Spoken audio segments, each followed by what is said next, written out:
Dan kita barangkali pernah dengar robot yang bernama Sophia. Sophia ni orang perempuan, robot yang dicipta sebagai perempuan. Dia boleh memainkan fungsi sebagai manusia, sebagai isteri, dan boleh melayani lelaki seperti seorang isteri yang sepenuhnya. Dan lelaki sangat suka kepada Sophia ini kerana satu perkara yang Sophia tak ada ialah cemburu. Kalau manusia ni isteri cemburu kan, jadi lelaki lebih. Dan saya rasa Saudi Arabia telah memberi warga negara kepada Sophia ini. Dan kalau di China, di Jepun, dia ada penari yang robotik ini yang menari macam manusia dan rupanya macam manusia. Jadi artinya dia telah menghampiri manusia, sehingga akan dikatakan bahawa robotic intuition, intuisi robotik ini boleh mengalahkan intuisi manusia. Jadi daripada keadaan Industrial Revolution 4 itu, kita bimbang takut nanti kita tak boleh mengawal apa yang kita cipta.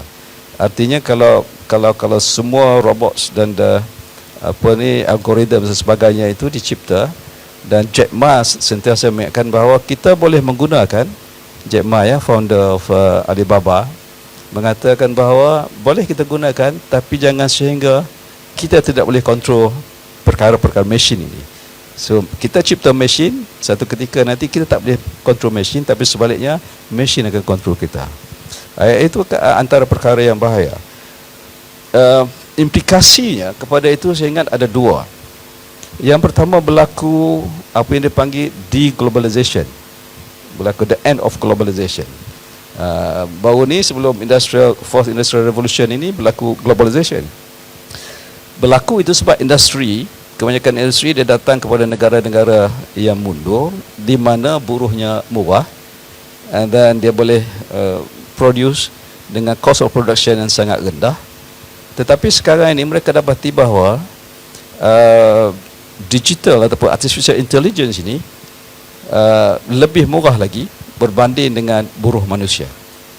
Jadi oleh demikian, kita nampak sekarang ini ada trend industri-industri daripada barat sudah pulang balik kepada negara-negara barat, kerana artificial intelligence yang mereka cipta di negara barat itu lebih murah harganya berbanding dengan buruh di negara kita ataupun negara-negara lain.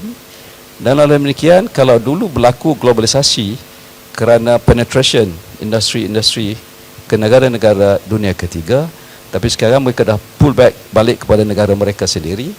Dan boundary, walaupun artificial intelligence itu dia boleh pergi pada across the boundaries masih, tetapi pada masa yang sama dari segi productivity, production, proses dan sebagainya itu dia telah kembali ke sana.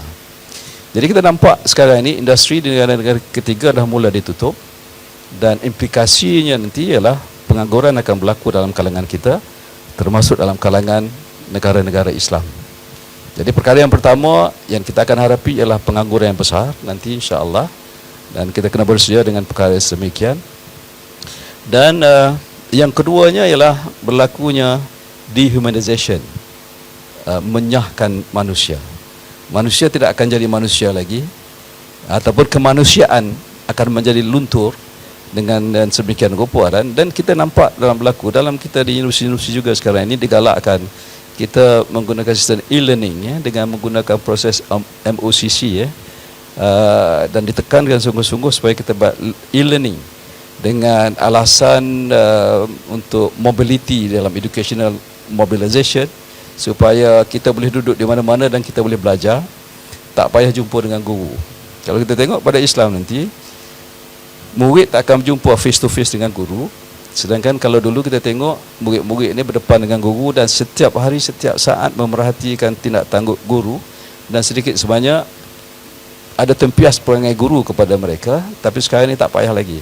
Saya pernah bertanya kepada orang yang sangat keen, advocates of the MOCC ini, dia kata baguslah untuk ini, tetapi pada masa yang sama, bagaimana barakah guru itu boleh kita pertahankan?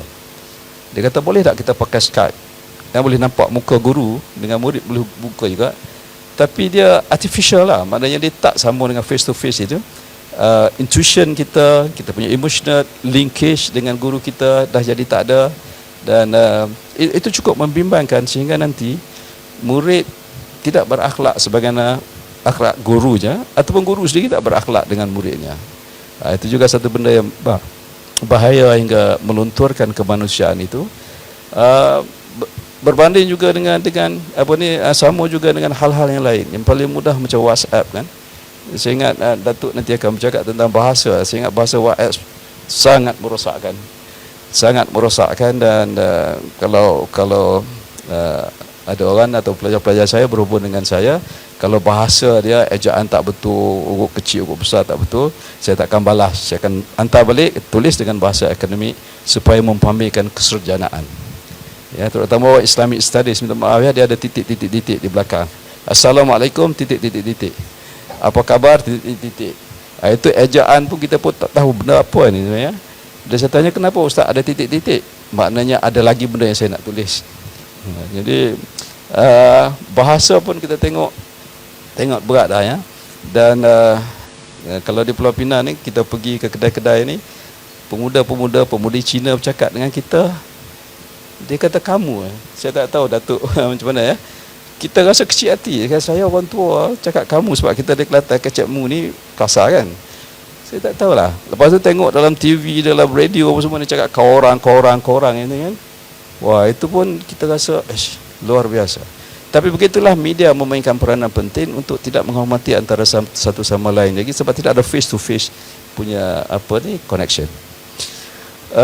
Jadi dehumanization akan berlaku, tetapi secara keseluruhannya apa yang kita dapat lihat sekarang ini, kalau Jadul Sadi mengatakan masa kita sekarang ini dipanggil sebagai post normal times. Post normal times, pasca normal, pasca yang tak biasa. Post normal times ni pasca yang tak biasa, di mana katanya the old orthodoxies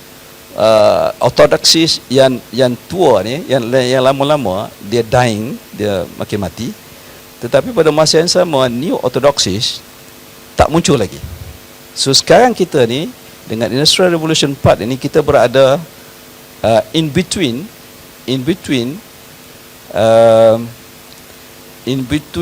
the dying orthodoxies, tapi not yet new orthodoxies tu not yet emerge. Jadi maknanya ortodoksi lama dah mula mati, tetapi pada masa yang sama yang baru belum muncul. Jadi kita duduk tengah-tengah antara itu, kita hanging antara dua, dan kita sentiasa menunggu apa yang akan berlaku itu tidak semestinya sesuai dengan common sense kita. Dia boleh berlaku dengan pelbagai cara. Jadi atas alasan itu, maka dikatakan kita nanti akan berada, kita sekarang ni sedang menunggu 3 tomorrows, 3 hari esok. Yang pertama ialah apa yang dipanggil sebagai the extended present. The extended present yang mana apa yang kita hadapi sekarang ini di-extend kan, dilanjutkan. Kalau begitu tak apa, sebab kita dah biasa dengan suasana yang macam itu. Yang kedua ialah apa yang dipanggil sebagai familiar futures, masa depan yang kita biasa hadapi, itu pun tak apa. Tapi yang paling bahaya sekali ialah the unthought futures, masa depan yang kita tak terfikir benda yang akan berlaku. Dan kita tengok daripada third industrial revolution, dulu pun masa analog punya komputer dan sebagainya, itu pun kita rasa, saya sendiri apabila mula-mula tengok komputer, Masya Allah, rasa luar biasa sungguh. Pergi kedai komputer, dia campaign itu, dia type, dia boleh delete, kemudian dia boleh print dengan dot matrix seperti itu. Saya rasa cukup heran sungguh, Masya Allah. Tetapi perkara sekarang lagi luar biasa ya. So the unthought futures tu yang kita tak tahu apa yang akan berlaku. Jadi dalam keadaan demikian, saya tak tahu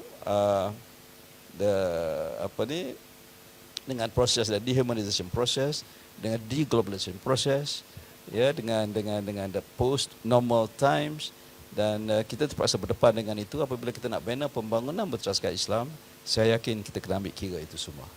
Jadi cukup Dato' untuk setakat ini.